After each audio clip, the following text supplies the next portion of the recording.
현재 군 복무 중인 군인입니다. 선임 때문에 고민이 많아 문의드립니다. 선임은 제가 귀엽다며 제 엉덩이를 툭툭 치면서 자주 놀렸는데요. 너무 싫었지만 평소에 잘 챙겨주기도 해서 참고 넘어갔습니다. 그러던 어느 날 새벽, 이상한 낌새에 잠을 깼는데 옆에서 자던 선임이 제 유두를 만지고 은밀한 부위까지 제 몸에 딱 붙이고 있었습니다.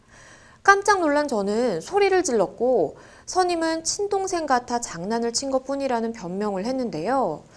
이후 저를 몰래 불러 더 이상 소란을 일으키지 말라는 이야기까지 했습니다. 저는 너무 속이 상해서 법적으로 대응하고 싶은데요. 가능할까요? 참 군대 생활을 하면서 선임이 나에게 잘 대해주는 거 정말 고마운 일인데 이런 식으로 뭔가 불쾌하게 다가오는 것은 뭔가 문제가 있어 보입니다. 변호사님은 이 사연을 좀 어떻게 들으셨나요? 예, 군대는 일반 사회가 다르게 계급 사회입니다. 그렇죠. 예, 그러다 보니까는 이런 거에서 말하기도 어렵고 그다음에 이런 일이 발생했을 때 어떻게 해야 될지 고민하는 분들이 상당히 많을 겁니다. 특히 2년 전에는 그 간부가 여군의 손등을 10주 정도 문지르다가 성추행으로 또 처벌된 사례가 있었습니다. 네. 네, 그럼에도 불구하고 아직도 이런 일이 발생하고 있으니까 좀 안타깝게 많이 생각합니다. 네, 그렇습니다. 참 군복무 중이시기 때문에 이 문제가 참 일반적인 상황보다 더 심각하게 조금 다가오는 상황인데요. 일단 상담자분의 궁금증 하나하나 풀어보겠습니다. 일단 상담자분은 혹시 이거 강제추행 당한 거 아닌가 라는 생각을 하시는 것 같은데 일반적으로 우리가 강제추행이다라고 하면 어떤 상황을 얘기하는 걸까요?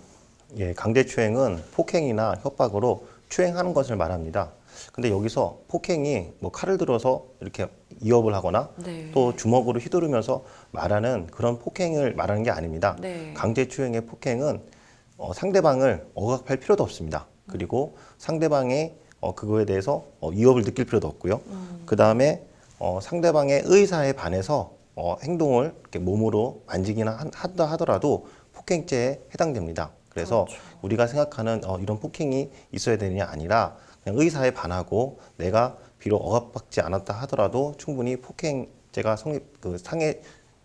성추행에서 폭행죄가 성립될 수 있습니다. 네, 많은 분들이 이제 폭행이나 협박을 수단으로 한다라고 하시면 실제 물리적인 어떠한 행위가 있어야 되는 거 아닌가라는 생각을 하실 수가 있는데 변호사님께서 이제 말씀해 주신 것처럼 내 의사에 반해서 내 신체 일부에 접촉을 한다든지 뭐 쓰다듬는다든지 뭐 그런 경우를 사실 우리가 쉽게 떠올리는 강제추행이 성립할 수 있는 상황일 것 같습니다.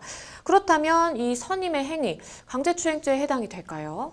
예, 강제추행에 해당됩니다. 그래서 지금 같은 사안에 유두를 만지거나 은밀한 부분에 신체 접촉을 했기 때문에 강제추행이 성립됩니다.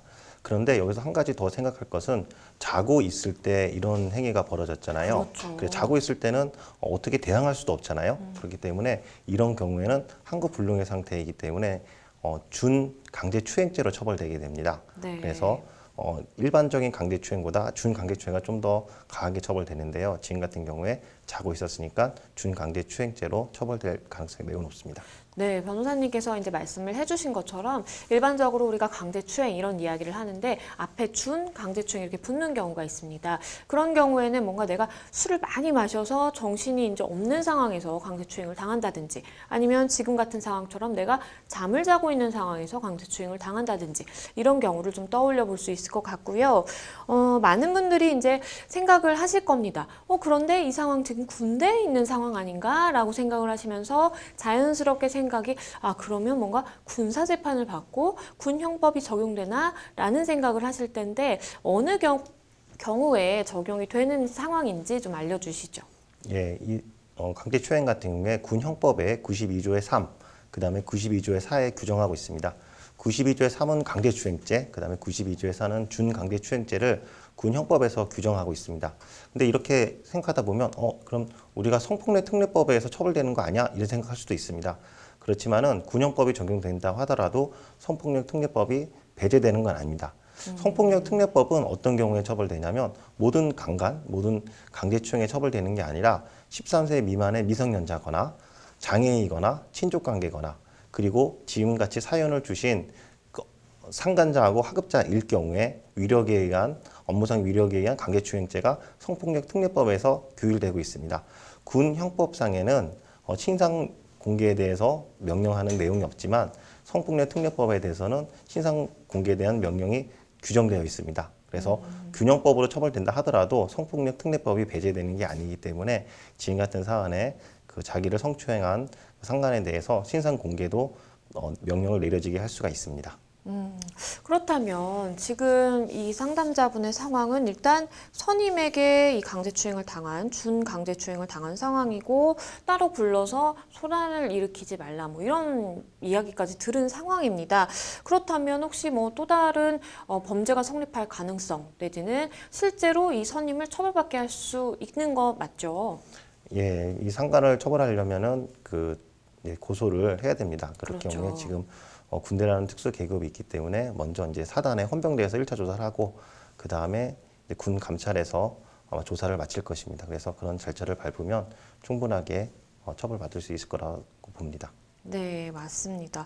그런데 진짜 군대에서의 이런 인권 문제, 물론 뭐 모든 군대에서 이런 일이 뭐 빈번하게 발생한다라고 표현을 하기는 좀 무리가 있을 것 같지만 이런 인권 문제 내지는 이러한 범죄 행위에 대한 소식들이 종종 들려오고는 합니다. 계속해서 이런 논란은 이어지고는 있는데 뭔가 대책 마련이 좀 필요할 것 같다는 생각도 들어요. 예, 그동안 계급 문화라는 계급 사회라는 특수성 때문에 이런 강제추행 성 문제가 많이 드러나지 않았습니다. 이제 요즘에 와서 그런 문화를 제대로 된 성 문화를 정착하기 위한 과도기 시점이라고 생각합니다. 이럴 때일수록 위법한 상간에 대한 철저한 처벌이 필요하고 또한 앞으로 이런 일이 발생하지 않도록 교육이 매우 필요한 시기라고 생각합니다. 맞습니다. 변호사님이 말씀해 주신 것처럼 뭔가 교육을 통해서 그리고 이거에 대한 우리가 인식을 조금 하고 거기에 맞춰서 사실 뭐 대응이라든지 고민을 계속 하는 과정에서 우리가 발전을 할 수 있는 것이기 때문에 그 부분에 대한 고민은 좀 계속해서 이어나가는 것이 필요해 보입니다.